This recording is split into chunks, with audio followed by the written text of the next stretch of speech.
My parents shamed me for being a janitor while praising my unemployed brother, so I bought the building they live in and raised the rent. I blinked at her. He stole my car, she snapped back. Don't say it like that. He borrowed it because he knew you wouldn't mind. My dad chimed in next. You should have been more responsible. You know, Ryan's going through a rough time. A rough time. He was drunk. He destroyed my car. He could have killed someone. But somehow they made me apologize. My mom literally pulled me aside and said, just say sorry for upsetting him. He's already dealing with enough embarrassment. Embarrassment. I opened my mouth to explain how insane this was, but the words stuck in my throat. I felt like a child against condition to accept that anything Ryan did was forgivable and anything I did was wrong. So I muttered a half-hearted apology to my drunk, reckless, ungrateful brother while he refused to even look at me, and standing there in that fluorescent-lit police station, watching my parents coddle him like he was fragile glass, I felt something cold settle in my chest. It was the first moment. I wondered if they would ever see me as anything but the convenient scapegoat. And deep down, I already feared the answer. I found out about the family group chat on a random Tuesday afternoon. I was on break at work, sitting in the hallway with a vending machine sandwich, when my cousin Sarah texted me a screenshot meant for someone else. At first, I thought it was just another meme or some family announcement. But then I saw the title at the top of the chat. Fam. My heart paused. I wasn't in that chat. I scrolled down and saw the messages. My mom had sent a photo of a janitor's cart mop bucket, disinfectant bottles lined up, and wrote, "Look, Ryan, your brother's future throne." Ryan replied, "LMAO, toilet boy reigns again," my dad added. "He'll never afford a real life with that attitude. Should have pushed him harder as a kid. It felt like someone had punched me in the ribs." Sarah immediately spammed me with messages. "Oh my God, I'm so sorry. This was meant for the main chat. I had no idea they talked like this. Please don't tell them I sent it." I just stared at my phone. My vision went blurry, not because I was crying yet, but because my brain couldn't process the fact that my own parents had created a chat specifically to talk about me, to mock me, to bond over laughing at what I did for a living. I forced a laugh when one of my coworkers walked by. I even joked, "Family stuff, don't ask." But inside, something was cracking slowly, like ice under too much weight. During the next hour of my shift, I tried pretending it didn't matter. Tried telling myself I'd known this all along. Tried convincing myself that a group chat didn't change who I was. But the truth. That night, halfway through emptying trash bins, I slipped into the storage closet, shut the door, and just broke silent tears against the chemical smell of bleach, the hum of the old fan filling the room so no one could hear me. I had never felt so excluded, so intentionally unwanted. And as I wiped my face and forced myself back out, one thought echoed in my mind like a pulse. If this is what they say behind my back, what else don't I know? I never set out to be a janitor. Back in high school, I was obsessed with architecture. I'd stay up sketching floor plans and building mini models out of cardboard and glue. I even won a regional design competition my senior year. My dream was to attend a state university with a solid architecture program. I got in. Tuition wasn't outrageous, but I still needed a loan. The financial aid office said I'd need a co-signer. So I asked my parents. My mom pursed her lips and said, "You're not serious about this, are you?" My dad shook his head. "We're not putting our names on a loan for some art project. Get a real career." I told them it wasn't art, it was engineering, planning, design. It was buildings. It was my future. My mom just said, "You can't build a future on dreams, sweetheart," and that was that. I tried scholarships. Got a couple hundred here and there. Not nearly enough. So I deferred my admission and took the first stable job I could find, janitorial work at a corporate office building downtown. It wasn't glamorous, but it paid. I worked nights, cleaned up after people who made more in a week than I did in a month. But I stuck with it. I learned everything: plumbing, HVAC systems, lighting equipment. Over time, I got promoted to night shift lead, then assistant facilities manager. 5 years in, I became full-time facilities manager. I had keys to every door in the building and a schedule that ran like clockwork because I built it. But when I told my parents, my mom just blinked and said, "So, you're still cleaning bathrooms, right?" My dad added, "Guess it's honest work." But it's not something to brag about. It didn't matter what I built, what I earned, what I survived. To them, I'd always be the kid who didn't go to college, the one who settled, and every time I handed out fresh uniforms to the new hires or signed off on equipment orders, I heard their voices in the back of my head. "You're just the janitor." And I started to wonder if maybe that's all I'd ever be to them. When Ryan got evicted, nobody acted surprised except Ryan. He'd been living in a downtown apartment with floor-to-ceiling windows and rent way out of his league. Mom used to brag about how Ryan's finally got his space, like he wasn't months behind on payments. Then one day, I got a call from him, not to ask for help, but to complain. They threw out my stuff. Man, like without warning. Can you believe that? I bit my tongue. I wanted to ask if the 6 unpaid rent notices taped to his door counted as warning. But instead, I just said, "What are you going to do now?" His answer, moving back home. They already said I could. And just like that, he was back in his old bedroom like a returning war hero. My parents didn't just welcome him, they catered to him. My mom restocked the fridge with his favorite junk food. My dad gave up the car on weekends so Ryan could get around. He didn't get around, he threw house parties. Loud ones. People I'd never met, posting videos from my parents' living room, smoking joints under the family portrait. My mom laughed it off. He's just blowing off steam. My dad gave him gas money, even though Ryan didn't have a job, didn't even look for one. I found out Ryan had borrowed their credit card for groceries and charged over $1,400 on sneakers, vape pens, and what looked like a bulk order of Funko Pops. I quietly offered to help cover their next electric bill, my mom said. "No need, sweetheart. Ryan's home now. He'll figure it out," my dad added. "Don't interfere. He's just trying to get back on his feet." Back on his feet. He was stomping all over them, and they were too blind or too loyal to feel it. I clenched my jaw so hard it hurt, not because I wasn't used to their favoritism, but because this time I wasn't a teenager watching from the sidelines.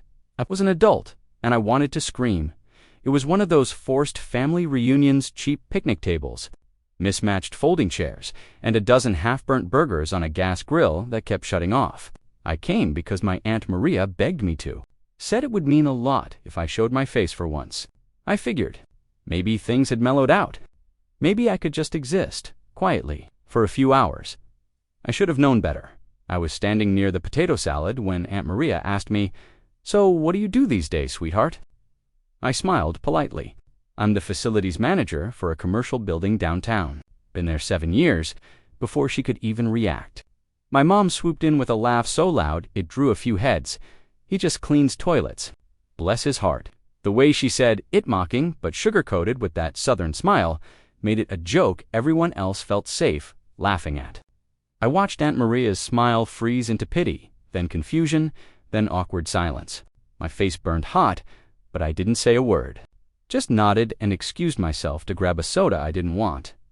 15 minutes later, Ryan showed up late, reeking of booze, sunglasses on indoors, wearing a hoodie that read "Hustle Culture is a scam." Mom gasped like a teenage fan. "Ryan's here."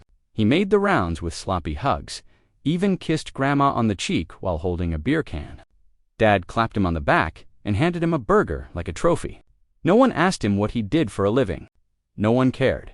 I stood in the corner, invisible.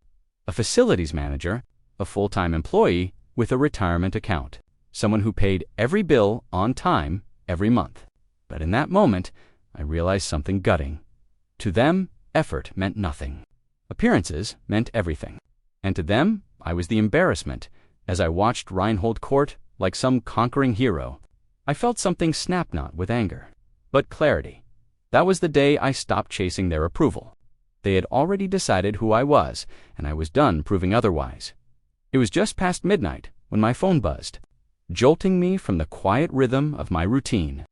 I was alone on the top floor, wiping down elevator buttons, the faint hum of the AC units echoing down the empty hallway.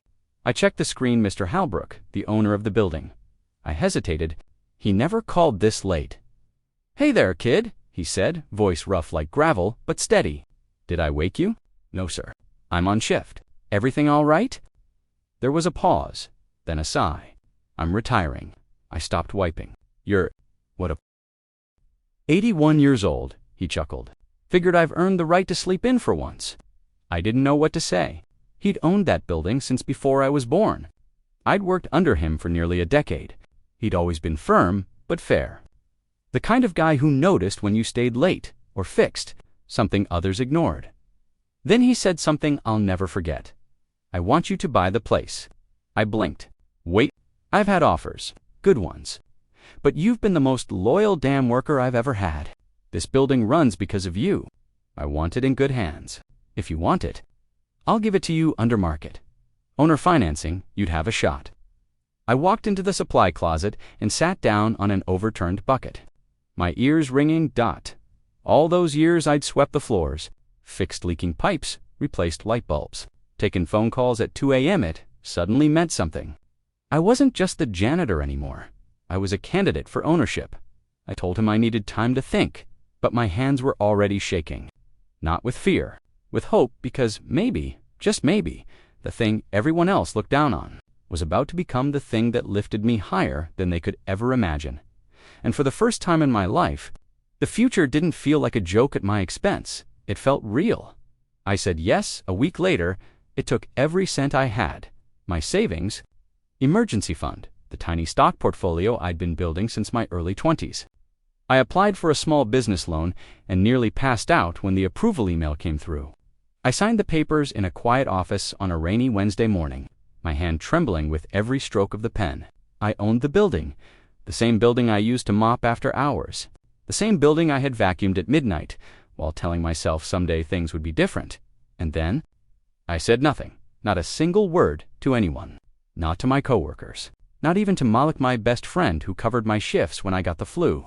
I wanted this win to be mine alone. Quiet, clean, untouched by anyone's opinions. During the day, I started meeting with contractors and accountants in tucked-away corners of the building, dressed in button-downs and stiff leather shoes. I listened, I took notes, I planned. Then at night, I slipped into my usual uniform, gray coveralls, utility belt, gloves tucked into my back pocket. Nobody batted an eye to them. I was still just the guy with the mop bucket. They didn't see the deed tucked in a folder in my apartment. They didn't know I'd memorized zoning laws and tenant rights like scripture. I was living a double life, landlord by day, janitor by night, and God. It felt powerful, not flashy, not arrogant, just solid, quiet power, the kind that didn't need to be announced because it was rooted in something real. Every time I walked the halls, I felt it shift beneath my feet. This wasn't just a building anymore, it was mine, and no one, especially not my family, had the faintest clue what I was about to do with it. 3 months after the deal closed, I got an automated email from the property management team, a standard notification about a new lease being signed for Unit 3B. I almost deleted it out of habit until I saw the names on the file, Frank and Linda Jacobs. My parents? I stared at the screen like it was a prank. I even reopened the attachment but there it was, my mother's distinct cursive signature, next to my father's rigid block lettering. I felt the air leave my lungs. I hadn't spoken to them in weeks. The last I heard, Ryan had moved back in again and drained their finances with some investment opportunity. That turned out to be a collectible sneaker pyramid scheme. Apparently, they'd fallen so far behind on bills that they had to sell the house and find an apartment.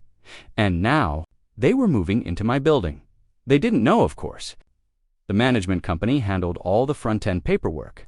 My name was nowhere on the email headers or tenant forms. They had no idea the landlord they were about to pay rent to every month was me. I waited until after hours, then used my master key to check the place out. Unit 3B was nothing special, modest. 2 bedrooms, faded hardwood floors, sun-bleached blinds. I stepped into the kitchen and ran my fingers across the counters. They're counters now. Light from the street filtered through the window in soft orange slats. It smelled like fresh paint and lemon-scented disinfectant. A space waiting to be filled. I stood there in that silent apartment, equal parts stunned and amused. The universe had just dealt me a hand I never asked for, but one I suddenly knew how to play. All those years they mocked me for being a janitor. And now they were tenants in the very building I used to clean. And the irony? It was just getting started. It didn't take long for the complaints to start. A few weeks after they moved in, I got a maintenance request through the system. Unit 3B had a leaky faucet in the kitchen. Nothing major. The kind of job I usually knocked out in 20 minutes. tops, so I went up during my evening rounds wearing my usual navy coveralls and cap. No clipboard, no fanfare, just a wrench in my hand and a rag in my pocket. When I knocked, my dad answered. Barely glancing at me before stepping aside like I was just another disposable worker, I crouched under the sink and started tightening the valve. The drip was minor more annoying than damaging, but the whole time, I could hear my parents talking behind me like I wasn't even in the room. My mom huffed, loud enough for effect, "This place is falling apart." "Figures, look at who they hire," my dad muttered. "Probably some kid who flunked out of high school and needed a job with no thinking involved." I froze, not because it hurt, but because it was so expected. I adjusted my cap and kept working. Then my mom said, "Itlo," bitter and sharp. "Trash like him working here. No wonder the building's going downhill." I slowly turned my head. Locked eyes with her for a beat too long, she looked right at me and didn't even blink, didn't flinch. No recognition, no hesitation, just contempt. She had no idea. They didn't see their son crouched beneath their sink. They saw the help, someone to blame, someone beneath them. And in that moment, something inside me settled like dust, finally finding a surface. Even if I handed them the deed, the mortgage statement, the bank account in my name, they still wouldn't see me as anything more than what they chose to believe. And the beautiful, haunting truth, I no longer needed them to. I didn't do it out of spite, not at first. After months of running the numbers, I knew the building was undervalued. Rent hadn't been raised in nearly 6 years, and maintenance costs were creeping up. I wasn't trying to get rich, I just wanted to run things right. So I sat down with my property manager, drafted new leases, and rolled out modest rent increases across all unit standard stuff, all within legal limits. Longtime tenants even got a 10% loyalty discount. It was fair, transparent, professional. My parents weren't going to see it that way. Their rent went up by $250, not a fortune, but enough to make a dent, especially with Ryan still freeloading on their couch, contributing nothing but dirty dishes and broken promises. A week after the notices went out, I got a ping from the office intercom system. To visitors, agitated, refusing to leave, I clicked over to the security feed. It was them. My mom stood at the front desk, arms crossed, lips pursed so tight they vanished into her face. My dad paced behind her, waving the rent notice like it was a legal summons. I leaned back in my chair, watching from the upstairs control room, silent. Who approved this? My mom snapped on the monitor. Who thinks they can jack up our rent like this when the plumbing's barely working? My dad slammed the counter. I want the owner's name. I want to speak to him directly. The receptionist, calm and polite, told them the owner wasn't available for walk-ins, that all concerns should be directed through the tenant portal. My mom scoffed. Coward, probably doesn't even show his face. I watched her eyebrows high. You have no idea whose face you're talking about, do you? I could have come down, could have walked out in my slacks and button-down and watched their jaws hit the floor. But I didn't. I just sat there, quietly, letting them squirm. And for once, the silence was satisfying. The secret didn't last forever. I'm not sure who told them. Maybe a nosy neighbor. Maybe Ryan digging around out of boredom, but one morning, I walked into my office and found my parents already there. Sitting stiffly in the waiting chairs, like two storm clouds ready to burst. My heart sank. The air felt colder. My assistant looked rattled. They didn't have an appointment. They just showed up. I nodded. It's okay. I'll take it from here. I led them into my office and closed the door gently behind me. For a moment, no one said anything. My mom's eyes darted around the room, taking in the framed building blueprints, the leather chair, the glass desk. My dad's eyes landed on my diploma, Bachelor of Business, earned through night school and more coffee than sleep. So this is what you've been hiding, he said, voice tight, playing big shot behind everyone's back. I didn't hide it, I replied calmly. I just didn't tell you. My mom crossed her arms. You raised our rent. You let us move into your building without a word, like we were some strangers off the street.